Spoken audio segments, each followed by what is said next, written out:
கொஞ்ச நாள் போட்டுப்பா, அப்புறம் எடுத்துக்கலாம். என்னப்பா சொல்றேன்? வயலுக்குள்ள குருவி எல்லாம் முட்டை போட்டு குஞ்சு பொரிச்சிருக்கு. ஒரு வாரம் போச்சுன்னா அதுவே ரெக்க முடிச்சு பறந்து போயிடும். அதுக்கப்புறம் அறுவடை வச்சுக்கலாமே. காக்கா குருவிகளா இருக்கப்பட்டா விளைஞ்ச வெள்ளம் வீணா போயிருங்க. தயவு செஞ்சு அறுவடை ஆரம்பிச்சுவாங்க ஐயா.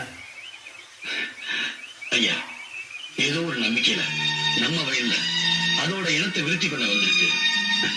தயவு செஞ்சு அதோட நம்பிக்கையை கெடுத்துட வேண்டாம்.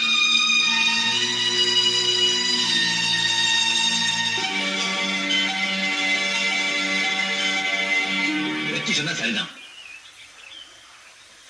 யாரும் பட்டுப்படாதீங்க. ஒரு 10 நாள் கழிச்சு அறுவடை வச்சுக்குவோம்.